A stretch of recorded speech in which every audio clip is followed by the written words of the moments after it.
Welcome, everyone. Welcome to the second session of Stream 2.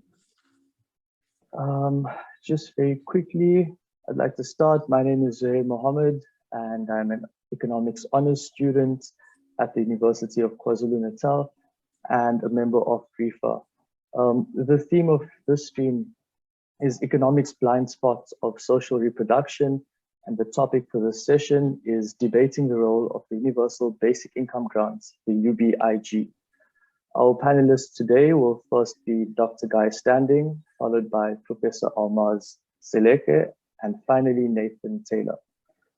The format for this session will start with each panelist giving us their introductory opening remarks, thereafter followed by a discussion, allowing the panel to respond, and finally we will open for Q&A with the audience. I ask that you please introduce yourselves in the chat and let us know where you're joining us from. And please use the Q&A facility. That's a little box at the bottom of your screen to ask your questions so that we don't miss anything important. Our first panelist today is Dr. Guy Standing. Dr. Standing is a professorial research associate at SOAS University of London and a founding member and honorary co-president of the Basic Income Earth Network, a non-governmental organization that promotes a basic income for all. His recent publications include The Precariat, The New Dangerous Class, a special COVID-19 edition, and Battling Eight Giants, Basic Income Now. Dr. Standing, you may begin. Well, thank you very much, and it's a pleasure to be talking to you this afternoon. I had the distinct honor of being Director of Research for President Mandela's Labour Market Commission after he became president.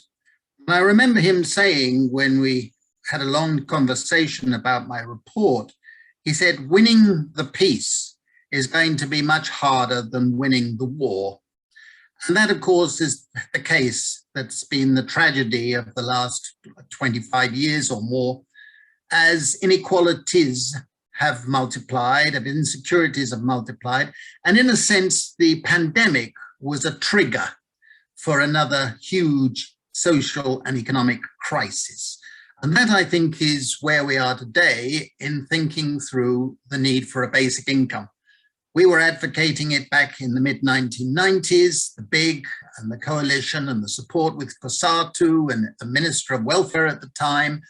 And Trevor Owen, the Minister of Finance, was strongly against because he was essentially following instructions from the IMF.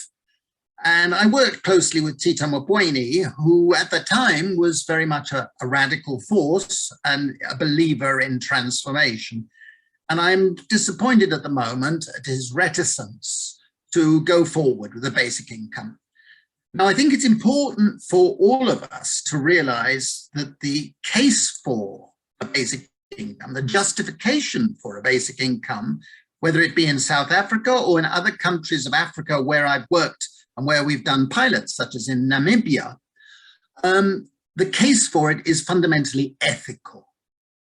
First and foremost, it's a matter of common justice. If you allow the private inheritance of private wealth, which is a lot of something for nothing, for people who've done nothing to deserve it, then you can say that a basic income would be a sort of common dividend on the inherited public wealth of the country. And the country's wealth has been built by generations of people. And you don't know, and I don't know, whose ancestors contributed to the public wealth of South Africa today. So basically, you could say a basic income would be a matter of a common dividend on the public wealth. If you're religious, you could say that God has given people unequal talents, and therefore a basic income paid to everybody would be compensating for those who do not have the skills and competence of making money. So I think the additional thing about justice is that it would be a question of work justice. Those people who are caring for other people who don't get any money at the moment and scarcely any benefits are being proven to be essential workers who have added resilience to the community. A basic income would encourage more people to spend more time doing that sort of reproductive work rather than chasing after jobs, which are often polluting and causing further anguish. The justice argument is fundamental, and I've argued that in my books about basic income. The second ethical argument is that it would give people, by definition, basic security. Don't forget, a basic income is paid individually, it's paid without condition, it's a modest sum. We aren't specifying what level is. You gradually build it up as the funding became available, and that is unconditional in behavioral terms. Now, this would give people basic security. And basic security is a human need. It's a public good as well, because if you have basic security and I have basic security and everybody has basic security, that enhances the value to all of us. If there's one lesson we've learned from the pandemic, it is that if some groups in society are left without resilience, then all of us lack resilience. And this is a fundamental justification. But in addition, psychologists and others have shown in tests in Africa, in Asia, and elsewhere, that if you are insecure, your mental bandwidth, your IQ shrinks.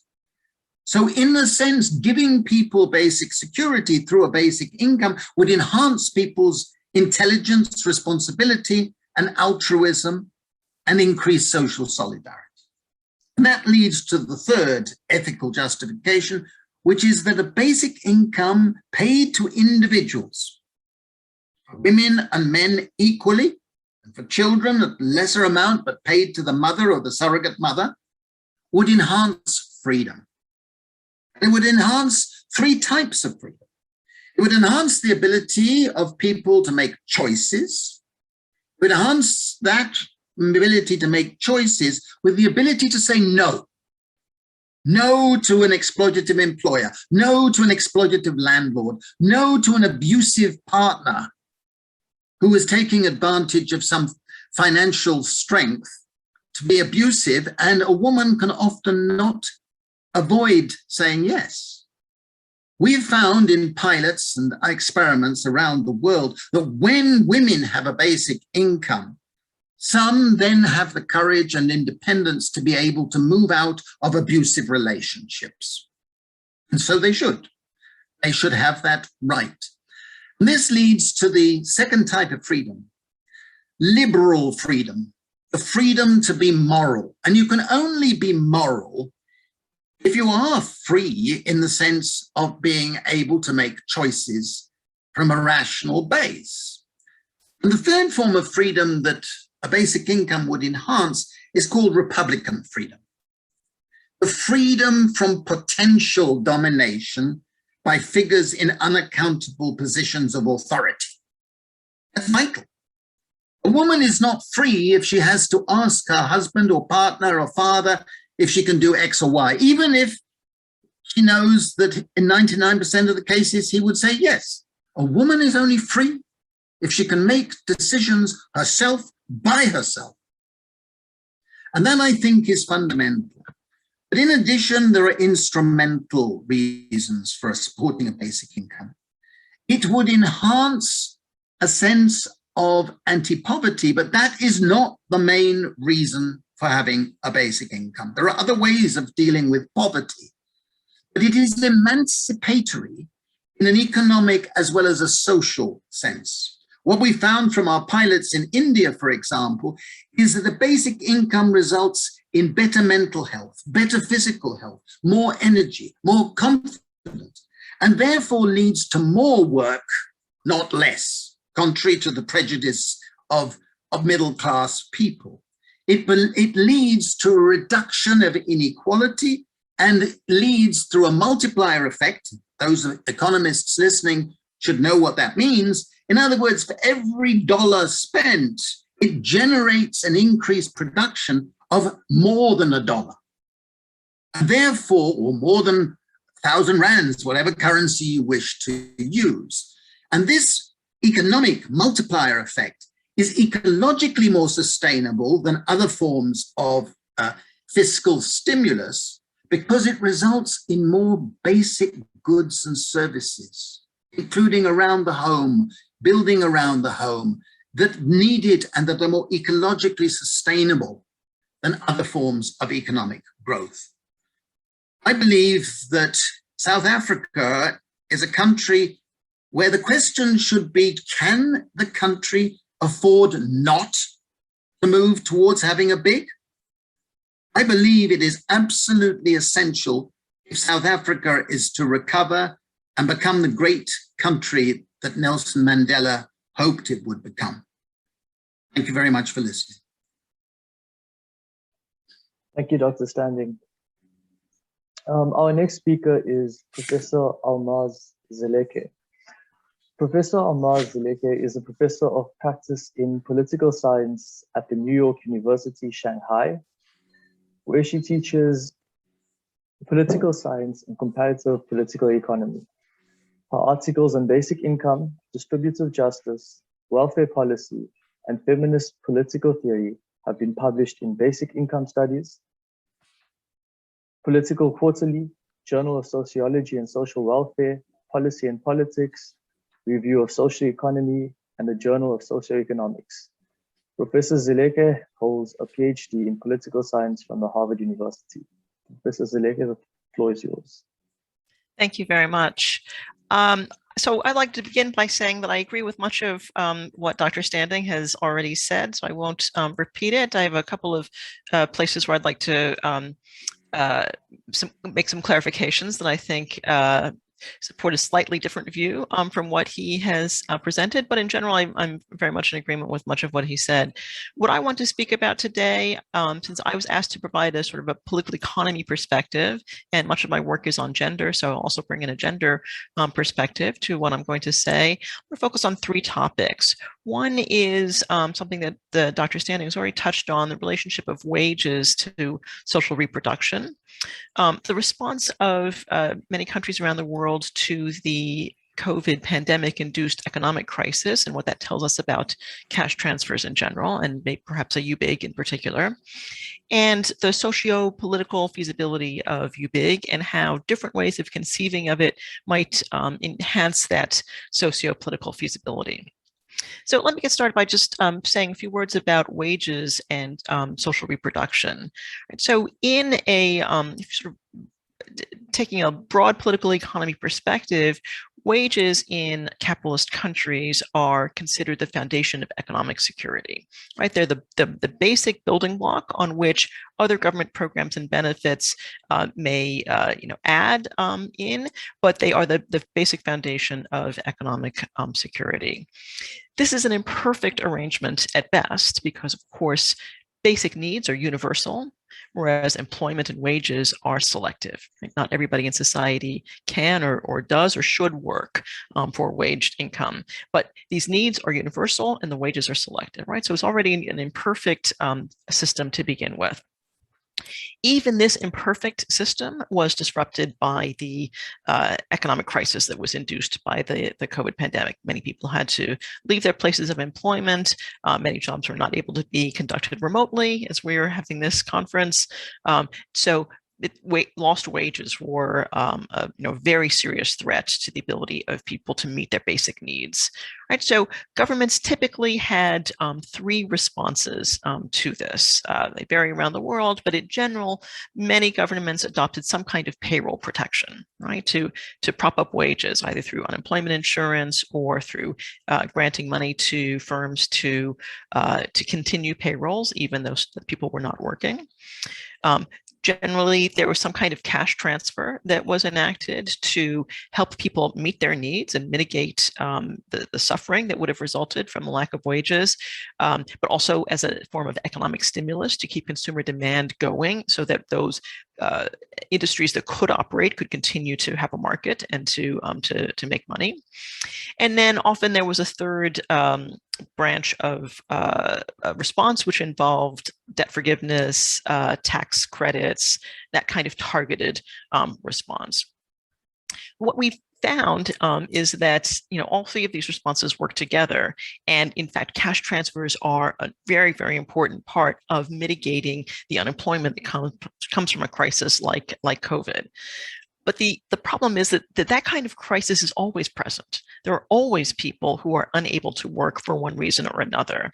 And even those who are able to work are earning wages that are determined not by their needs or their family needs, but are determined by things that are extraneous to that, right? Labor market conditions, supply, demand, skill levels, a match between skills and needs in industry, regional differences, economic slowdowns, macroeconomic issues, etc.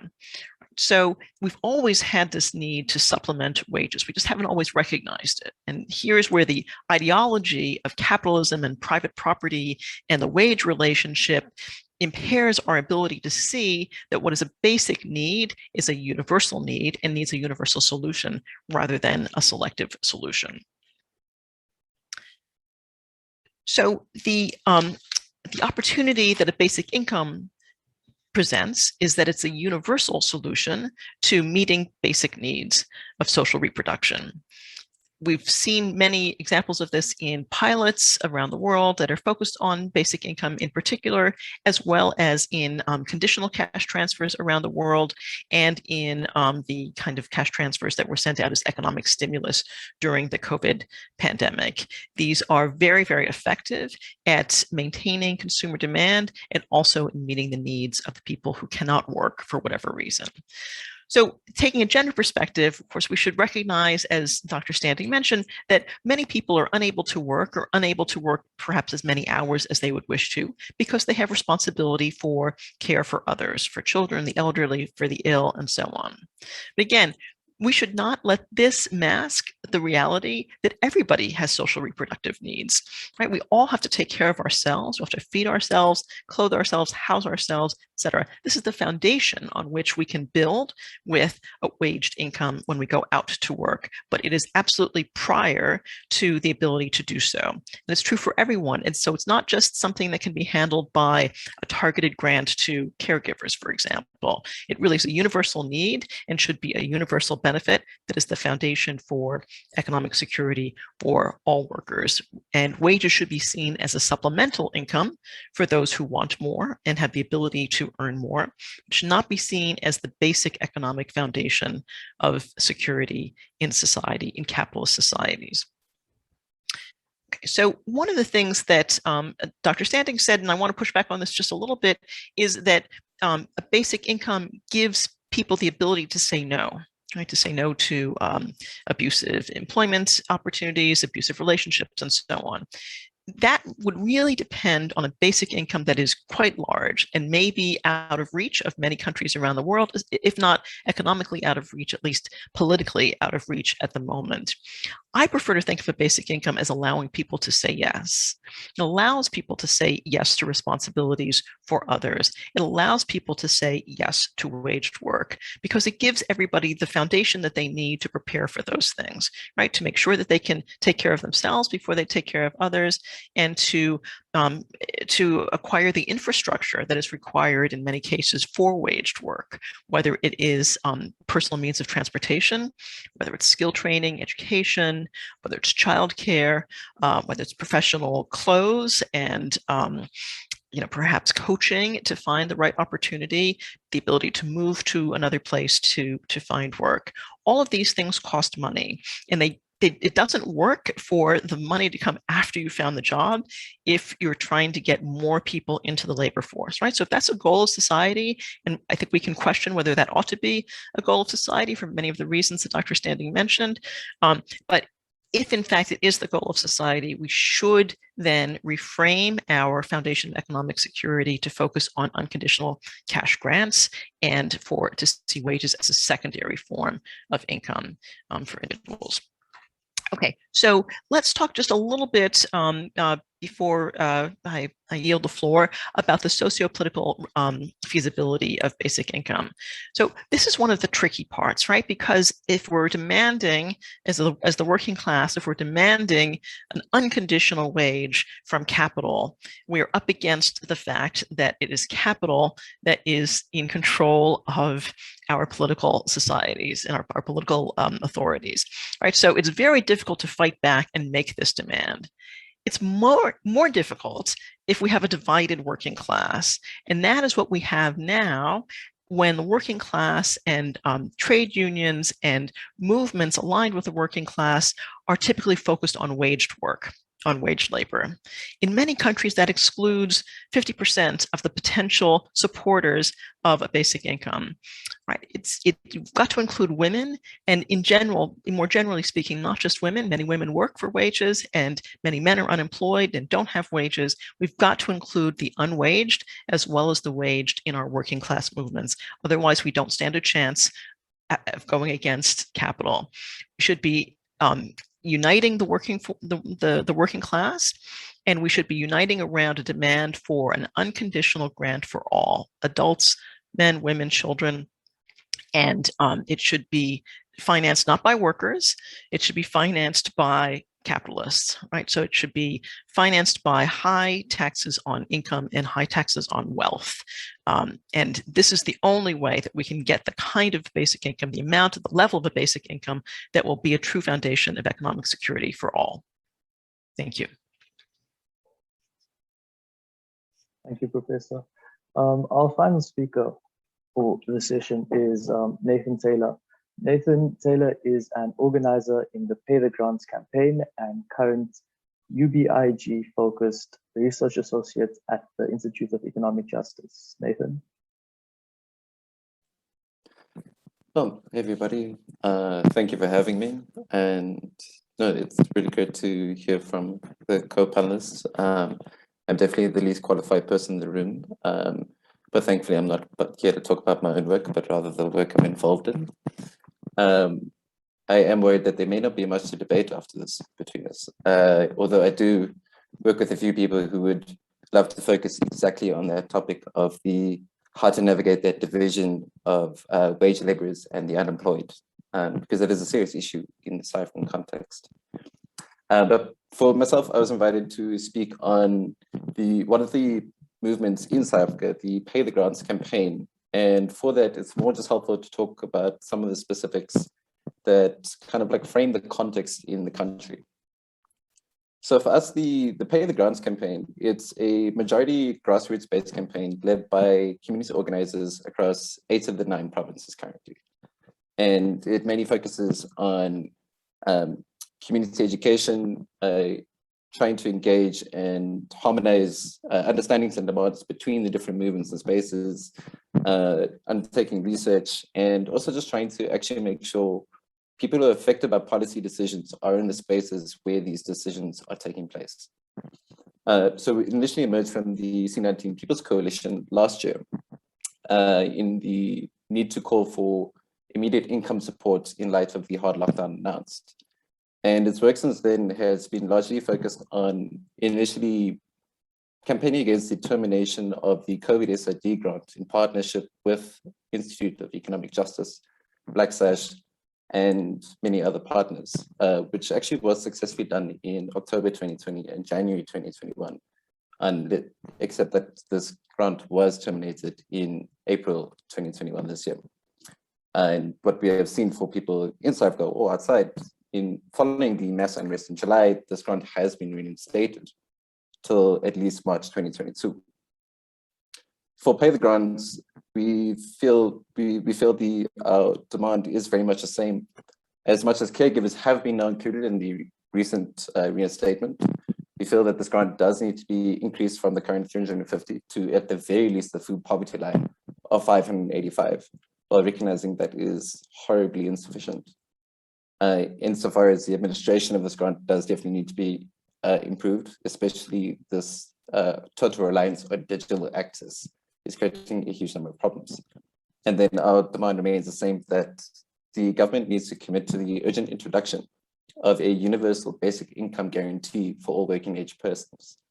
For this, we look at 1,500 as a agreed upon amount for common amongst grassroots movements to kind of form solidarity around in actually pushing for the demands. And obviously in South Africa, the context is that COVID-19 exacerbates the crisis, as the other speakers have touched on. I mean, in May this year, we had 10.2 million people experiencing hunger at least once a week, while 2.4 million were experiencing hunger perpetually, which is either every day or almost every day. We have the cost of the household food baskets rising to 4,241 Rand in August. That's by 10% over the last 12 months. We probably are all aware that unemployment has now reached another record high of 34.4% by narrow definition and 44.4% by broad. And we also happen to still live in the same country where the richest 10% own more than 85% of all household wealth.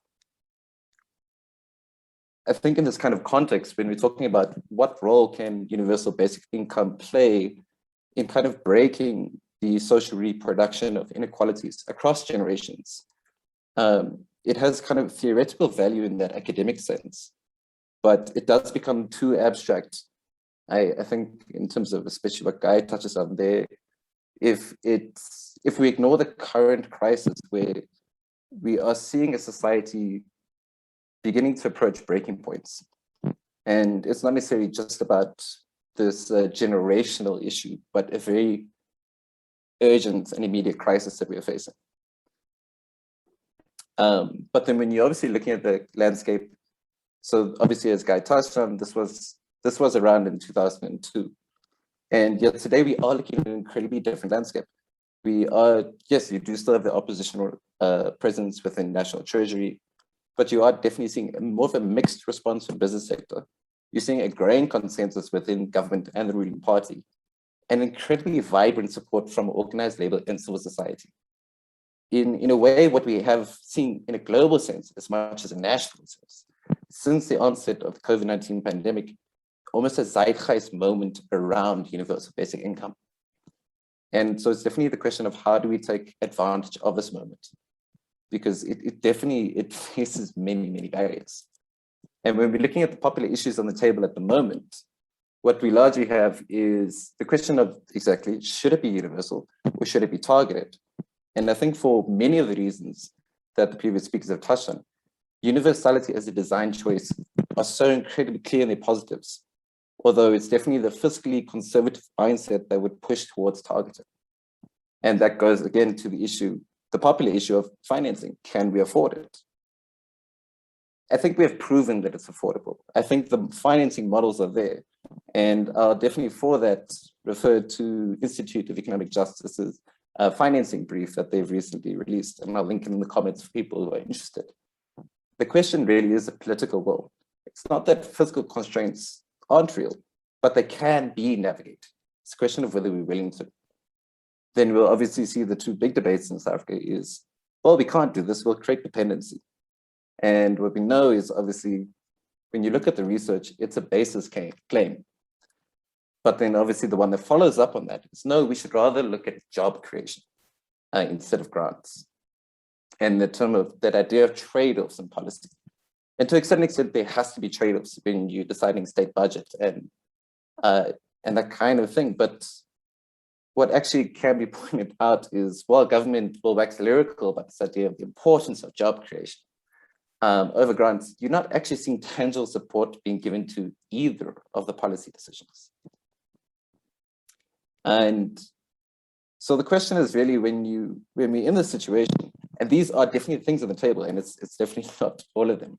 The question is, how do we get there, right? How do we actually go from where we are towards realizing a universal basic income guarantee? And that's when you can start looking at the pathways, like a policy roadmap of sorts, because this is going to be a prolonged political contestation. The expansion of fiscal space will take time, or even if you just think about the length of policy making, the process that actually takes. So in the short term, we need to defend the gains made through the COVID SID grant, and we need it to be improved to at the very least the food poverty line. And this does go towards March 2022. From there, we have a choice. We can either have a stepping stone of some kind of targeted basic income grant, perhaps at unemployment or a low level of income, and then, or we can look at a low level universal basic income. But the idea for the long term has to be the realization of a universal basic income guarantee at a decent level. The question is really, well, more the choices come with trade-offs, because when you look at these different options, they do present different dangers. I think for us, we fully support the immediate jump towards a universal basic income, even if at lower levels and improving the amount delivered thereon.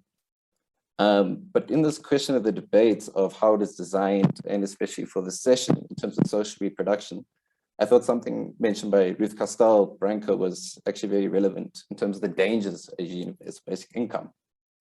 That UBI is often portrayed as a magic bullet response to the crisis of social reproduction. And because of that, it has often been used by conservatives to grease the wheels of austerity by abstracting from the processes of capitalist accumulation, justifying the rollback of social and labor protections and facilitating commodifications of public goods and services. That is quite a sentence, but I think it really captures a lot of the key dangers that we are looking at. That we have to make sure that this is not implemented with an austerity mindset. That we have to actually understand this as a developmental investment and not simply a safety net. And I think it's also, we have to also realize the possible risk of compromising for an interim step that can see a targeted basic income in the meantime, that may actually have a diluted impact, and that diluted impact instead being used as proof against a policy following the policy roadmap towards a universal basic income. So I suspect the next few months are going to be quite vital in South Africa. Yeah, thank you. Thanks, Nathan. I think I can open the floor now for discussion. Dr. Standing, Professor, you can, I think, yeah, would like to respond first.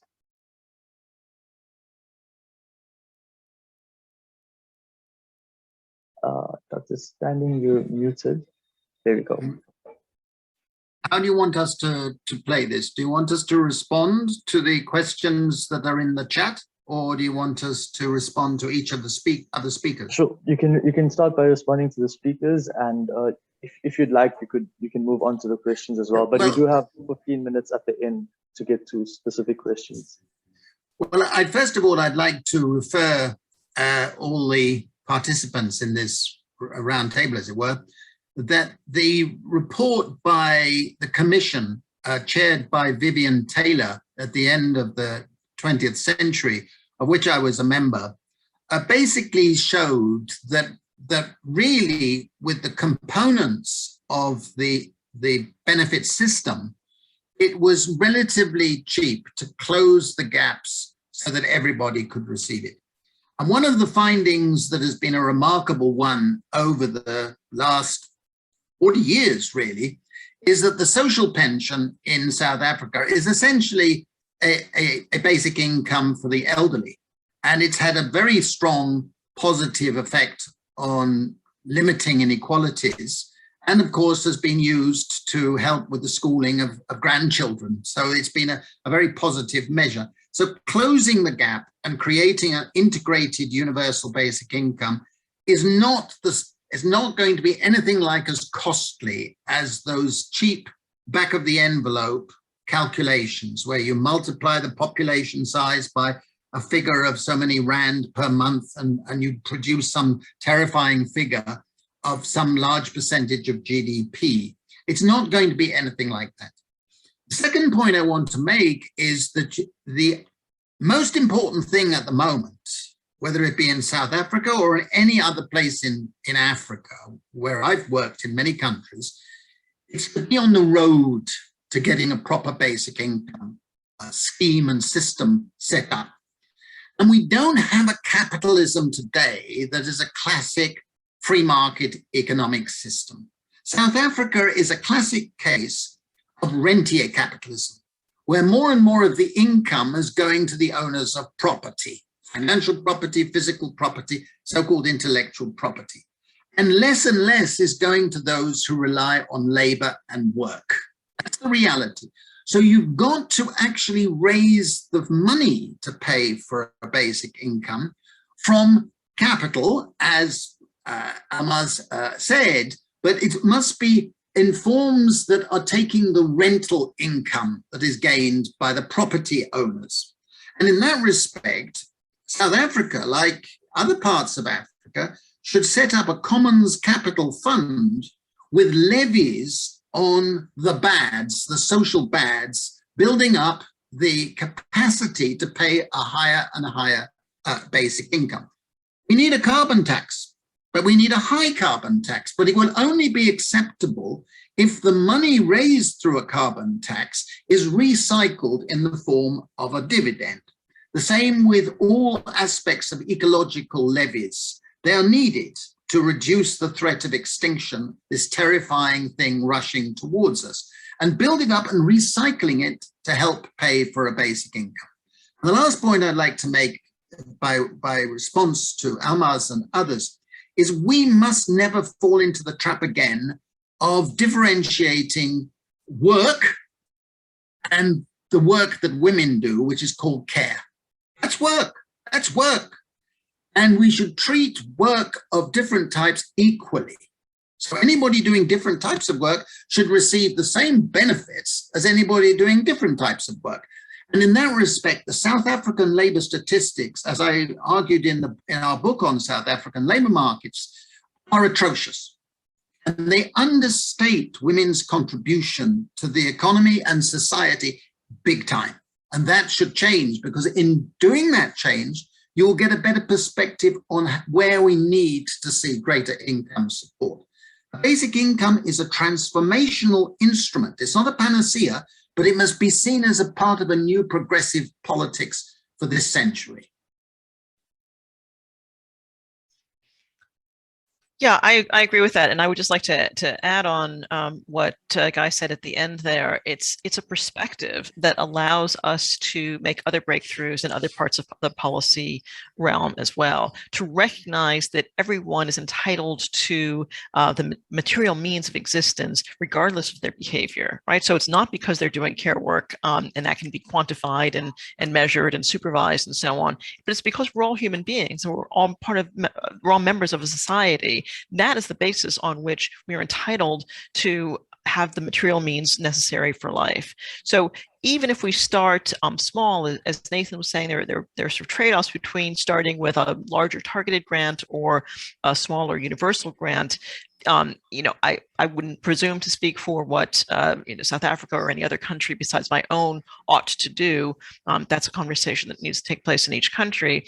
But I would certainly advocate in my own situation, right, that we should be moving towards universality, even if we start at a small amount, because that is the cognitive change that we need to make. It's the leap that we all need to take to say that we are all members of society and all have needs, and all those needs should be met by the common resources of society. So I would advocate, in the context of the United States, my own country, a small universal grant that will likely grow over time. If we look at the examples of other policies that we've implemented in the US, that's more likely to grow over time into something larger than a targeted grant that reinforces these ideological ideas about who is worthy of receiving support in society. What do you have to do to be a full member of society? Do you have to have a job? Do you have to be a caregiver? Do you have to be a veteran? Do you have to have this or that or some other feature in order to be recognized as a full human being? I reject that, right? I think we should start from the point that we're all recognized as human beings, and so we all are entitled to the means necessary for life on an unconditional and universal basis. One of the things that Nathan mentioned was the fear that basic income creates dependency on the part of citizens. Again, this is an ideological term that we should reject, right? Or that we should at least, if we don't reject, we expand it to include all the ways in which society is dependent, number one, on unwaged labor, right? And you know, this is, of course, the feminist perspective on a basic income and on liberal egalitarianism in general, right? That women contribute through reproduction absolutely the entirety of the labor force, right? And so it cannot be the case. How is it the case that women are actually economically dependent in the society when we are responsible for all of the work that goes into creating a labor force that earns income, right? So we should challenge these notions of dependency, and we should also recognize and call out whenever industries or higher earners reject changes to the benefits that they get through government, right? Various kinds of subsidies for industries, various tax credits for high earners. They're dependent on those just as much as anyone else would be dependent on a basic income. So, you know, I hope we can challenge these concepts. I think that's really important to getting the mindset that not only might convince policymakers of a basic income, but I think we have a lot of work. I think Nathan started to touch on this. We have a lot of work to do to convince the potential beneficiaries of a basic income that a basic income is a good idea, that it isn't creating dependency in a negative way, right? That it isn't encouraging laziness, you know, or any of the other criticisms that are often thrown at a basic income. Wanted to address just two of the questions that I've seen in the chat. And one comment is that care work is not only done by women. Absolutely. I think it's the women's perspective, the feminist perspective, that brings care onto the agenda, onto the policy agenda. But of course, men are providing care, right? So it's a universal solution. It's not a gender-specific solution. In terms of two questions that I saw in the chat, one is about a basic income grant versus universal services. And again, here I would reject the idea that we have to choose between the two. They go hand in hand. We need universal services, and we also need universal cash. There's no way that cash can, there's no way that universal services can meet all of our cash, all the needs that could be met by cash, and there's no way that cash can meet all the needs that could be met by universal services such as healthcare and transportation and so on. We absolutely need both, and we should reject the idea that we have to choose between one or the other. If the people at the top of society don't have to choose between the two, the people at the bottom of society shouldn't have to choose between the two either. And then the other question was about modern monetary theory and whether a basic income grant could be paid for by monthly electronic transfer from the central bank. This alternative source of funding, alternative to taxes, has gotten a lot of attention recently. I don't want to say too much about it other than one of the things that we should always be thinking about in the design of a basic income is what our goals are. And so, you know, I firmly believe that absolute elimination of poverty is a goal that can and should be met by a universal basic income grant. And so that has implications for its design. I also think that in highly unequal societies, that reducing inequality has to be a goal, and that has to be part of the design of a basic income. So that's one of the reasons I think we do need a tax on capital wealth in order to reduce inequality in highly unequal societies like South Africa and the United States and many others around the world.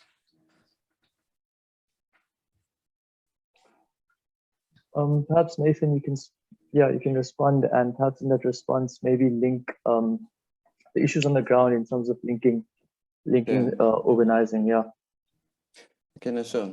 I think Almaz just completely hit the nail on the head. But I was just thinking with the modern monetary theory, you can't ignore the redistributive power of universal basic income and what that calls to. What kind of principle for a society you're setting, whether you want to debate the economics of modern monetary theory or not.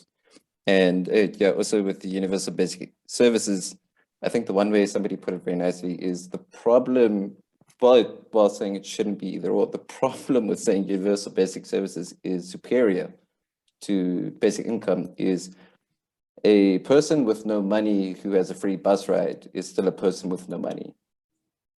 And the problem is also these kind of debates, and it does kind of actually link to your point on organizing in different spaces. These kind of debates, they need to be grounded. They need to be contextualized. This kind of thing, like universal basic services versus UBIG, it's great to have in academia. It's great to have in these webinars. What kind of policy process would you have to undertake to actually implement universal basic services? Because that refers to a myriad of different components that have to go through different processes. And take an example like South Africa, what kind of infrastructural upgrade and development would you have to go through to even actually offer an adequate level of services to everybody?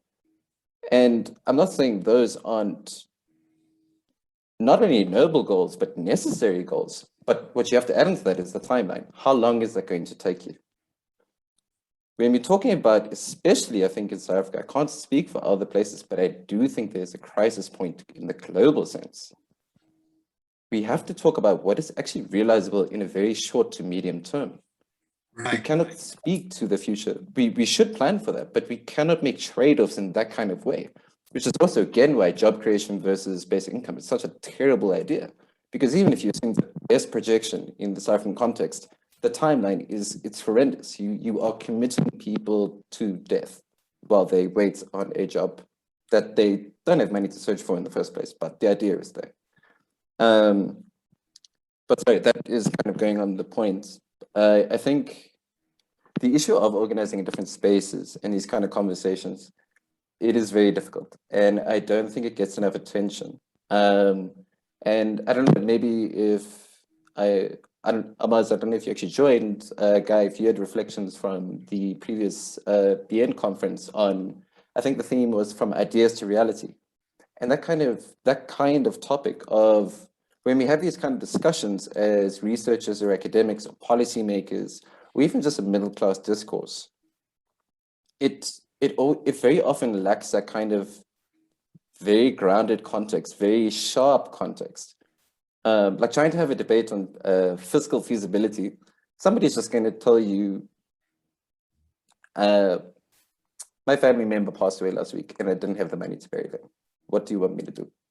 And it's such a raw conflict of paradigms or frameworks that we're actually resting on.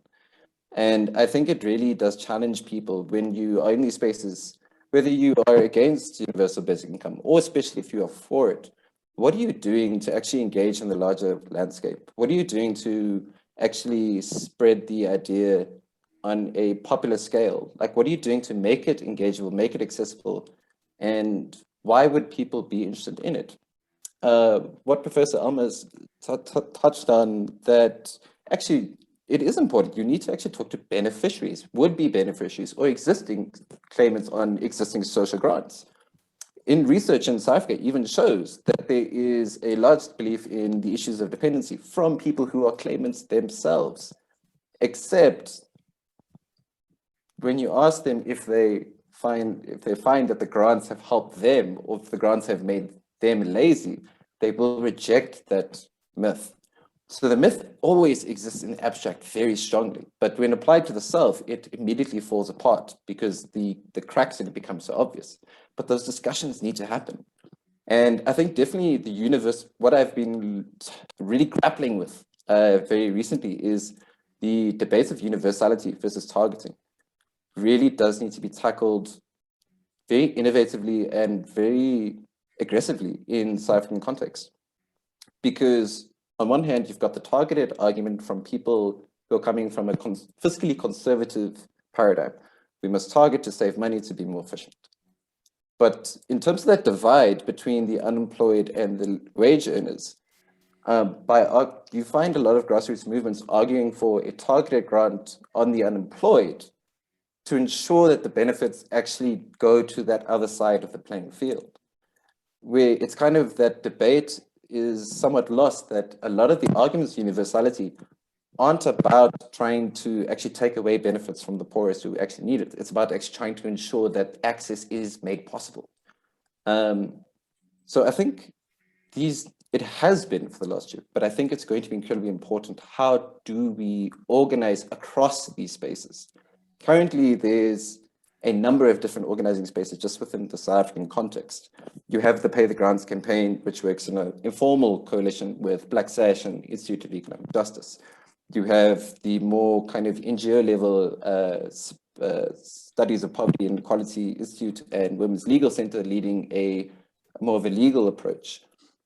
And then you also have like Assembly of the Unemployed and SAFTU and more grassroots movements trying to build a much more grassroots-based campaign. And it's an incredibly difficult challenge, but these spaces need to stay linked. And we need to understand where we are missing each other and why. But I am kind of trolling on you. Thank you so much. Dr. Standing, like to add? Sure.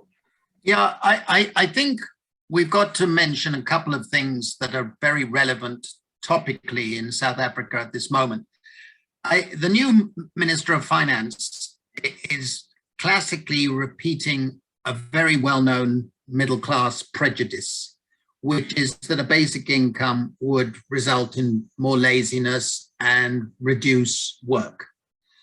He should be informed that all pilots and all experiments have disproved that claim.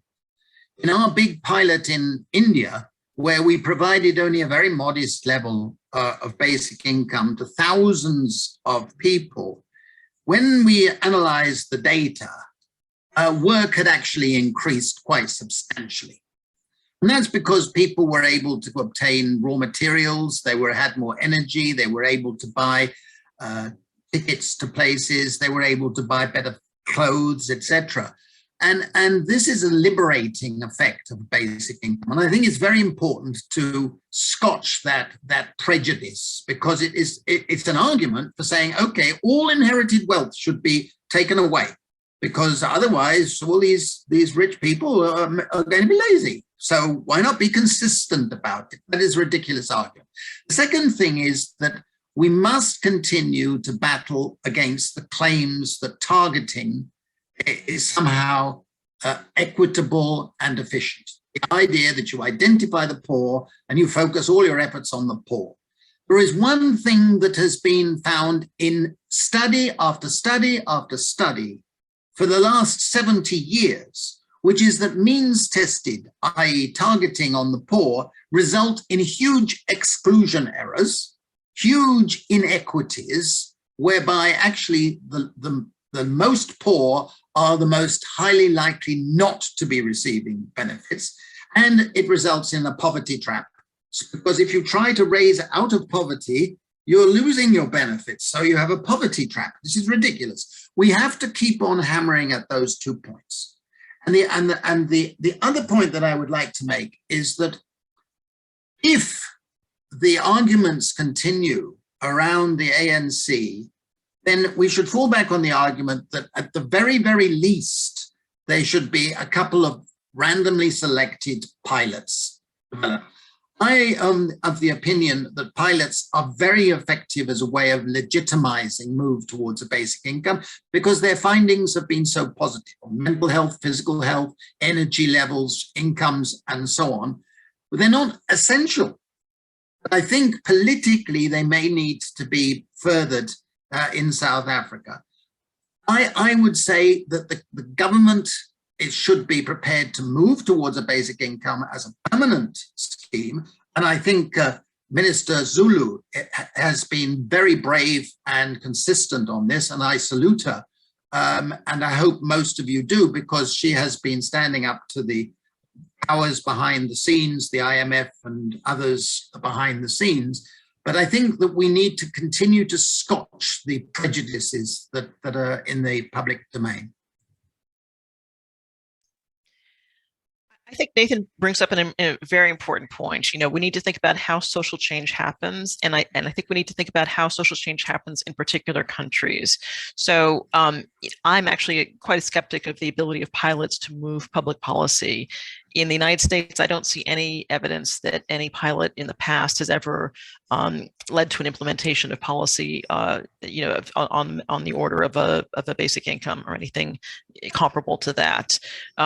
What moves social change is, you know, the shifts in political power, shifts in alliances between social groups, and so on. So I can't speak to, you know, what led to, for example, the senior grants in South Africa being universal. But that's, I think, that the history to study is to think about, when does social change happen in your country? What are some previous examples? What are some organizational principles that you can take from that, alliance principles that you can take from that, and move forward? So in the United States, one of the most important anti-poverty programs is not an anti-poverty program at all, but it's our Social Security senior pensions for the elderly. Prior to the implementation of Social Security, for actually not the implementation, but the later expansion, the elderly were the largest group in poverty in the United States.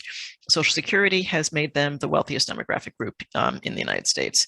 So how did Social Security come about? It started out in the States, in the United States, and then there was a move forward during a period of economic crisis. There was an alternative movement at the time that was advocating for something like a basic income for seniors, incredibly generous, much more generous than Social Security ended up being. So there was a political movement that was even more extreme than what some of the states were doing, putting pressure on the central government.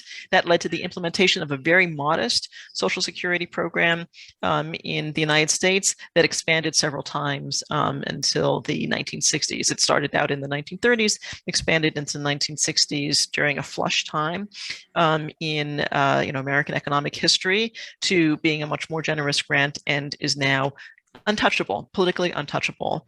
And so that's just one example in the United States. I would look to other examples in your own countries of ways in which a program that maybe wasn't targeted at, you know, poverty alleviation or inequality, but has had that effect, and see what you can learn from those experiences. As I said, I don't see any evidence that pilots will get us there, but that may be the case in your countries.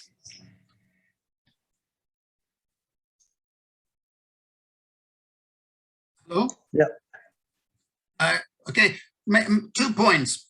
I think where Almaz and I disagree on pilots, I think it's one of the extraordinary things that has happened in the United States since she left, by coincidence, since she went to China, is that during the COVID, there has been an incredible surge of public interest and support for basic income in the United States. And every single day, I receive information and requests for advice on the pilots that are taking place right across the countries. There are now over 45 cities in the United States that are actively carrying out experiments and pilots on basic income. 45 cities. And every day, a new governor or mayor of a city announces they're going to do some sort of initiative. It's a wave of support. But the question I want to respond to is about debt. We are suffering a pandemic of debt. But don't forget, there are 3 types of debt. There is the public, that's government debt, there's corporate debt, and there's household or private debt. And after the financial crisis of 2008, certain economists in the United States said that high levels of public debt cause crashes. But then subsequently it was found that actually the biggest source of instability, economic instability, is private household debt. And we now have an economy where millions of people in the precariat, and the precariat is very large in South Africa as elsewhere, are living on the edge of unsustainable debt. One little accident, one little deterioration in circumstances, and homelessness and suicides and social illnesses will multiply, and the social violence will follow that. What we need to be concerned about is reducing the terror associated with private debt.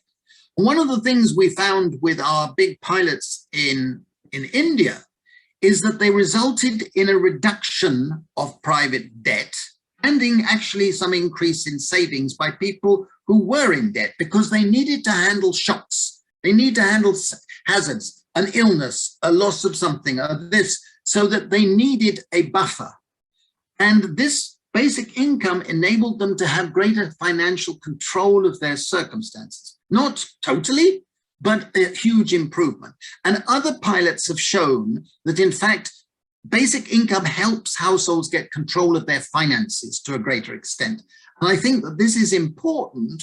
And this is why I believe that pilots have been very instrumental in converting a number of people.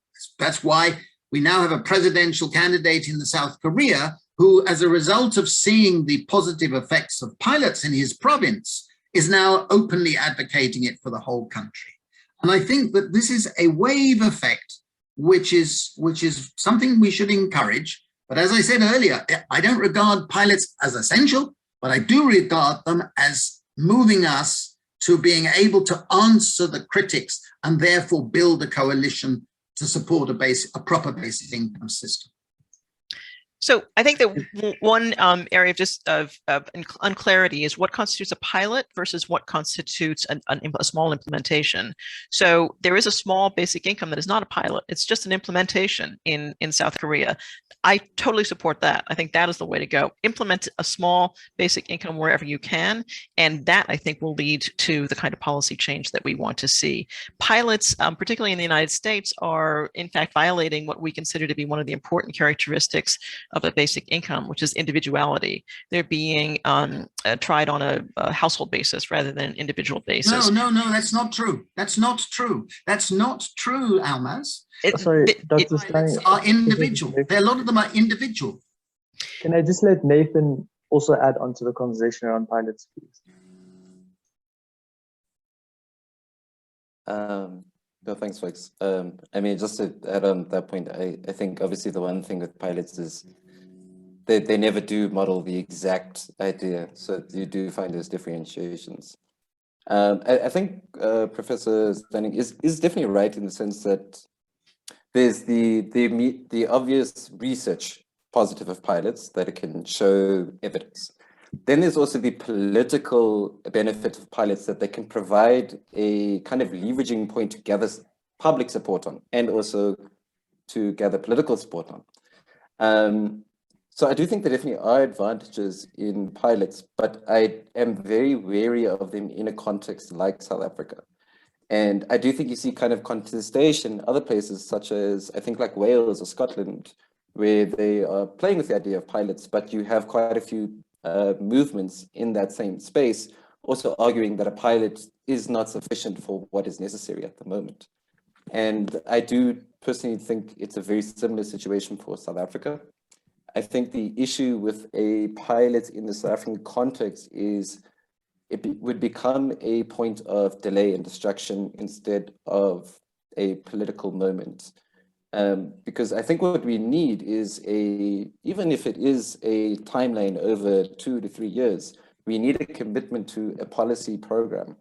If this gets shelved in favor of a pilot, that commitment to even a policy program would still take years to even foment. They would want for the whole pilot to run. They would want for the research to be done. I just don't think I don't think South Africa has the luxury of it. I think it could have been a great program back in 2002. I just think some places may not have the luxury of pilots. But I mean, that said, a lot of our argument is built on research we've seen from pilots. So I don't want to discount the value of them. Yeah, thank you. And sorry, I just want to add on the one question from Shakira. I think in definitely South Africa, I think I've also seen the argument for the United States. Something like universal basic income, especially if it is progressively financed in terms of tax on wealth, I think it does model racial reparations if you look at the racialized inequality.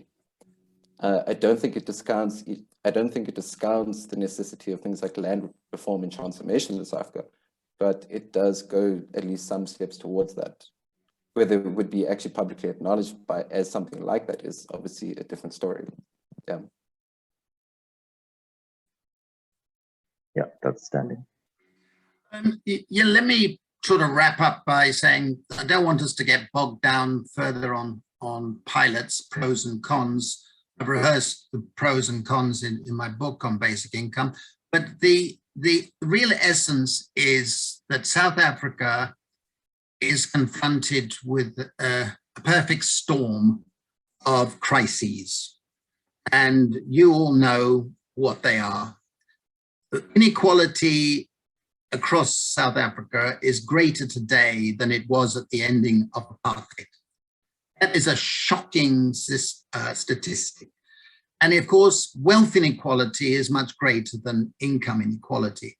And as long as those basics continue, you are going to get the periodic social violence, the social illnesses that spread across the country unnecessarily, because South Africa is potentially a very affluent, brilliant country. And you're going to get the corruption that we've seen in the last 30 years or so. So I think that really basic income has to be situated in a transformational program, which the ANC government, sadly, has lost the ability to forge.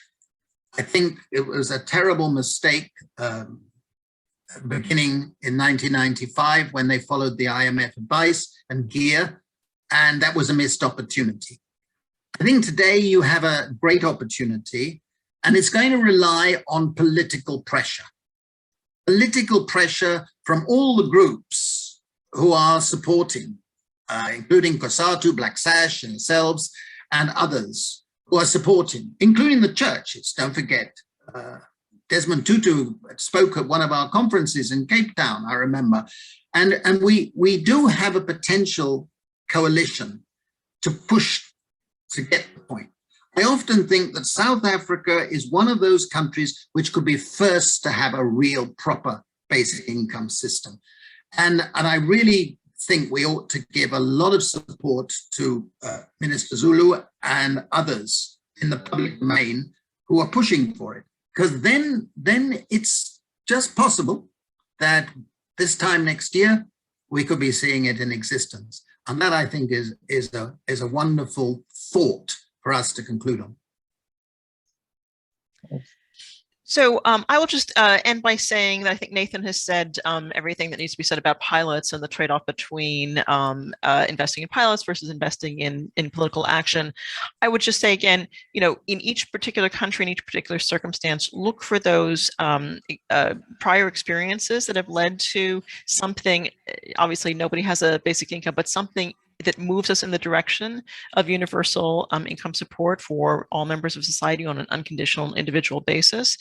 And also look for opportunities in current programs. So one thing that's happened in the United States recently is we had a child tax credit that only really helped the affluent because it was a credit on the taxes you owe. So if you don't make enough money to earn, to owe a lot in taxes, you didn't get the benefit.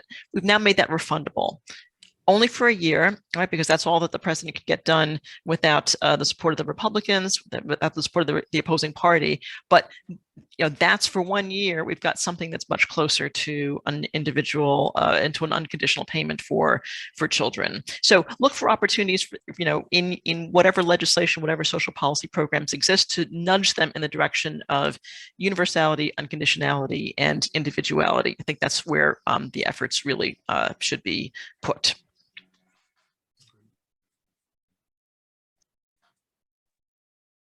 Thanks. Nancy, would you like to elaborate on your question? You can unmute yourself to elaborate. Thanks. Hi. Yeah. Okay. So my question was around the, you know, like one of the other big questions in terms of addressing questions of inequality in South Africa is the land question, and so I'm just wondering how these two sets of campaigns come together. The point about the universal grant not being a silver bullet is very relevant, but the question also is, the uptake or the issues in the campaign seem to me to have more potential if they are combined with really burning issues like land redistribution. So I just found it surprising maybe that in terms of the solutions being, in terms of the discussion that we've had, those other, something like the land question hasn't come into play. And I think it was Nathan, just to add, the point about the universal basic services, one of the issues that I think big public infrastructure programs is that they have an employment creation component to them. So they are long-term. At the same time, the idea is that they're also employment creation programs, and therefore their economic benefit has a multiplier effect beyond simply providing infrastructure, especially when they're public programs. So that's a comment rather than a question, but anyways, thanks.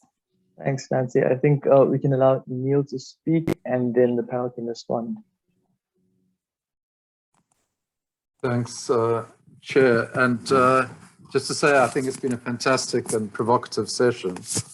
One of the things that's coming up a lot in the debates in South Africa is the counterposing of the UBIG to public services, as we've seen in this session, to jobs, to a jobs guarantee, etc. And I think one of the hard realities that we confront, which I'll put in the chat, but I think it's worth emphasizing, is that in this current austerity paradigm that government is pursuing, in particular National Treasury, and we've just seen them overthrow or reverse the Green Paper on Social Security, that even a mild form of a UBIG is going to be counterposed to other forms of public services, jobs, etc., etc. So the reality is that this issue of UBIG cannot be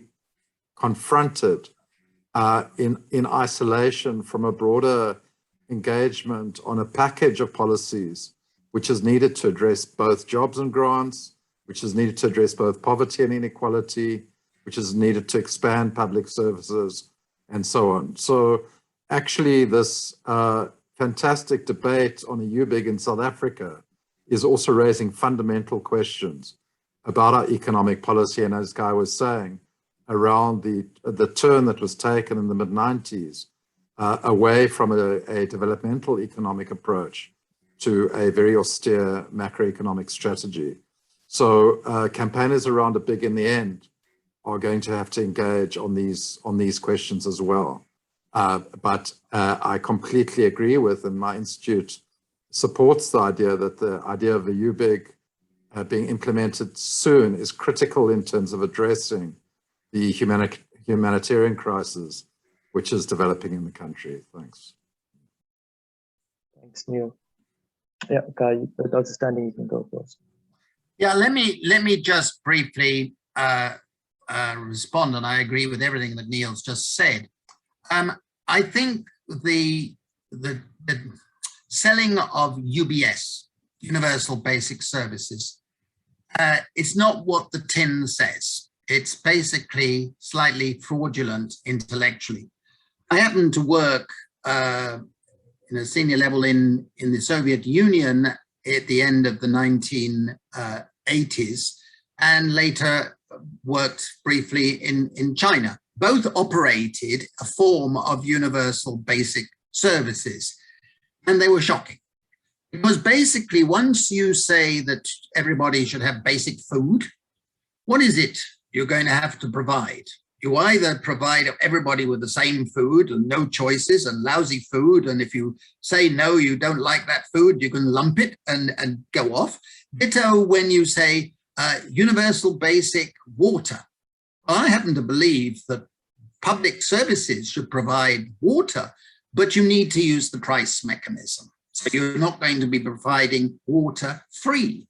Same when you talk about basic transport. Well, if you give for subsidized buses, then what about the people who don't want to use buses, but they want to use some other transport, like bicycles or something like that? So it opens up a can of worms. I don't think it's actually going to be a solution. I believe in public services. I believe in public healthcare, a universal public healthcare along the NHS as it used to be, or public schooling, ditto. I mean, those things are essential.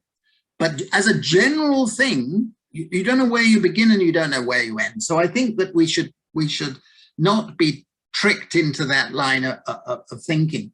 And the other point that I wanted to mention, because one of the speakers has just raised it, and she's absolutely right to have raised it. The land question in South Africa has long been a thorn in intellectual thinking.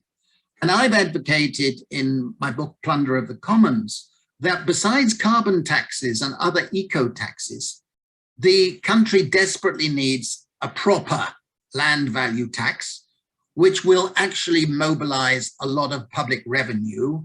And it's much better to go down that sort of tax reform rather than tax incomes at a higher rate, which has all sorts of problems, as we know, with incentives and driving people abroad and hiding their incomes and so on. But land value tax, wealth tax, carbon taxes must create the basis for paying for a rising basic income. And that, I think, is part of this transformational strategy, developmental strategy, as Neil has just described it, which should be pursued. And we were advocating that back in the late 1990s.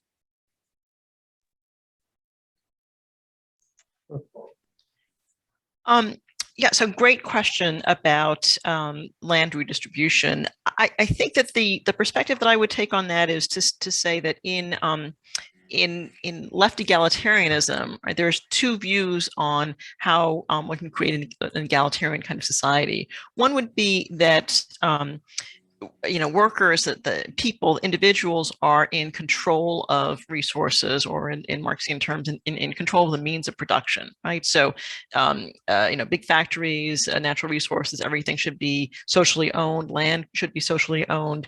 We should basically eventually do away with profit-making businesses. That's one view. And then the other view would be to say, no, you leave the private control of resources in place on the assumption, not necessarily that we agree with it, but on the assumption that that private control can lead to more productivity in these areas, and that not all workers, in fact, want to be in charge or responsible for overseeing production and so on. And so then you have what we might call, or what James Mead has called, beneficial ownership of these resources, meaning that we leave the resources in private hands because we think that's more efficient, if we do in fact believe that that's true, but that we reap the rewards from that private activity socially through taxes. So through a land tax, for example. I don't think that there's an answer to that question. That's a socially determined conversation and perspective that people have to have in each society. And certainly taxes on land are something that we should be thinking about, particularly in places with urban-rural disparities in resources. Urban land is so valuable because of all of the actions of the people who live in those areas and who work in those areas, that that shouldn't be allowed to be captured by individual interests. On the question of services, again, I would say that there's no reason to choose, and we should resist the idea that we don't have enough money to choose. Although I take Neil's point that in the short term, before there's a kind of a revolution in everyone's thinking, that we might have to make choices about what we prioritize. But I would say the question for services versus cash really depends on what sector or what need we're talking about. So if we think about the basic needs that people have, food and clothing markets tend to work pretty well without any form of state provision, right? So that is an argument for cash, to give people the most flexibility to meet their own needs as they see them. On the other extreme, healthcare, we know, and I speak from experience here in the United States, is not something that you can provide on a private basis, right? It has to be provided socially, because there are certain market failures involved in healthcare, right? The people who need it the most will be the ones who want the insurance, and the people who think that they don't need it won't pay in, and then the system collapses. So you really need everybody in there. And then I think that there are other markets where the answer is less clear. Housing, for example, do we need public housing? Does housing need to be provided in kind? In mass transit, I think there again, these are big capital projects. They do have to be provided in kind, although there could be some fee associated with it, which would argue again for people having cash to pay for those service fees. So I don't think there's one answer to whether we should have cash or services. We need both, and we should think in the context of our own societies about which needs would be better met by cash and which ones, because of market failures or other issues, would be better met by services. Nathan, would you like to respond? Yeah, no, thank you to the other panelists. I think, yeah, the basic services debate there's a lot to unpack about it, but Nancy is right. It is employment creation, and it's depending how it's funded, it is actually injection of funds. But yeah, it is definitely like the devil's in the details, and especially the length of time. But I think definitely we should be supporting, especially in South Africa, the upgrading, not only the maintenance, but the replacement and the improvement of public services. I just don't think this should be tied into the dilemma of this or basic income. But on your point of land redistribution, so we actually were previously in conversation with PLAS. Their full name is the Institute of Poverty, Land and Agrarian Studies at the University of the Western Cape. Absolutely amazing organization, wonderful research to do with the land question in South Africa. And they approached Pay the Grants because they wanted to more investigate this linkage of like the policy packages. And in a way, it's kind of a testament to the kind of services or capital without liquid capital. Because their point was, well, we do support, obviously we do support land redistribution, but obviously from a lot of our engagement with communities, one of the main problems that you come up with is if you have land and yet no money to actually work with it, you're stuck. And obviously when you're talking about like 585 Rand a month, it's probably not going to help you run a productive farm or something, depending on your level of hectare or your focus. But it is that idea that there has to be the linkage between liquid cash and other capital services to really make the best combination. So those policy packages do need to be built. And especially when you look at places like COPAC that work on kind of the combined policy packages of pro-climate, well, I was about to say pro-climate change, probably not. Climate sensitive policies and food sovereignty and basic income. So there's natural connections between them. I think outside of research institutes though, I think it's always the practical. It's always the absolute practical issues. It's very difficult to actually continue to pursue these conversations. Like we can have these here, and it's a nice clean space and everything works. Everybody arrived on time. We knew our topics, and this is a good engagement. In the campaigning sense, it's messy. It's messy. You always have to figure out who needs data to attend meetings, who can't be involved for conflicting reasons.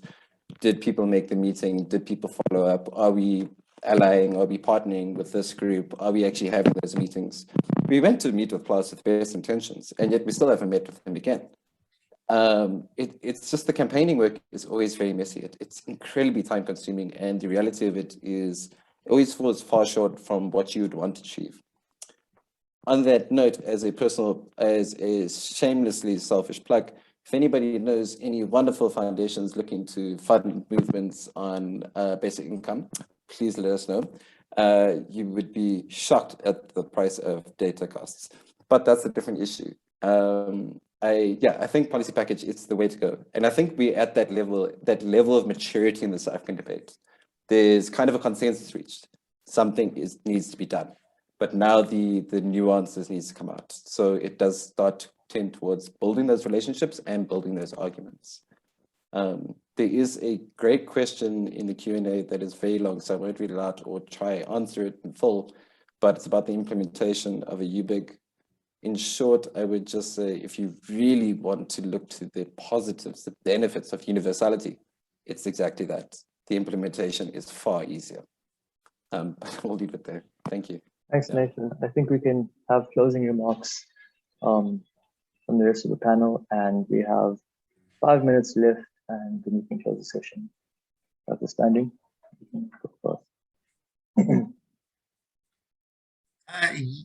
Yeah, my last comment is that inadvertently I've been sending apparently responses to some of the questions to you, Zuhair, rather than to everybody as intended. And in particular, my response on job guarantee, which I regard as really a bad policy, particularly in a country like South Africa, but anywhere else as well. It is bound to lead to inequities, coercion, labor market distortions, lowering of wages in jobs for which certain people are given a guarantee, and so on. It's not a sensible answer in South Africa. And I think it's been a distraction to talk about jobs over the last 30 years or so. I think real problem is lack of income and lack of capacity to build their own lives for people. And that's what basic income is all about. Thanks, Bob. Yeah, on job guarantee, again, I think this is a very limited view of what work is in society, right? We already have job guarantees. We all are required to take care of ourselves and meet our material needs. We don't need another job guarantee on top of that. We need the income that would allow us to fulfill those roles. But certainly there should be no objection to stimulus programs that create more jobs, whether it's in the form of infrastructure programs or other things. Those are part of the policy toolbox for every country, and we should support them. I think most people want to work for wages in addition to the work that they do for social reproduction. We have a market that we delegate the creation of jobs to. What we don't have is support for the unwaged work that we all need to do. So that would be my priority. Thank you. Nathan, anything to close? I would just say the one thing on the jobs guarantee, I obviously it's a very limited view being in South Africa, so I kind of assume kind of a bias, but when you look at the debates on universal basic income overseas, there's a lot of engagement, especially like in more leftist and Marxist field, of the value of work itself and what is assigned to it.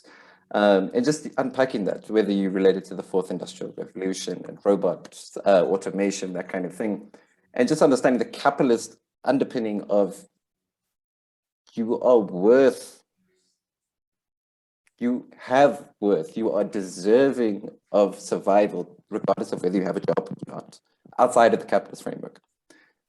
That argument in South Africa just does not have roots at the moment. I think we are unfortunately far away from that. I think we are very deeply within that assigned value to work.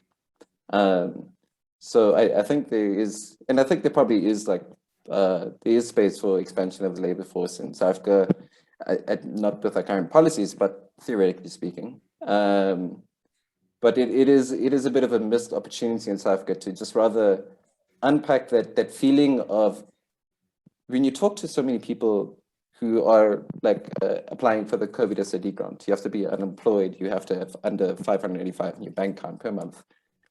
The most horrific thing is just the destruction of dignity in a very real lived way. Seeing yourself as a not deserving to be a full person, not a full person in your own family, in your relationships, in your community, and in your society. And it's a horrific thing that I think universal basic income really just gives us the opportunity to speak to a fundamentally toxic way that we have constructed how humanity is perceived, that targeting can never really speak to. And unfortunately, we are expected to deliver much more substantiated, factual debates, but there's something very, very raw at the heart of this debate. But yeah, thank you so much for inviting me to this panel. And I think the zeitgeist moment of now, nationally, globally, I think it's fascinating. Yeah. Okay, thank you so much. I'd like to thank the panel for accepting the invitation and engaging the way you did. I think I definitely learned a lot. So thank you for that. And I'd just like to remind everyone that the REFA Festival continues tomorrow. So please find the link in the chat below. It's the bit.ly link that I just sent. And you can follow our social media, and please like, retweet, share, and whatever else you do on social media. Thanks everyone for coming, and it's been a pleasure. Thank you. Thank you for being a great show. Yeah, thank you, everybody.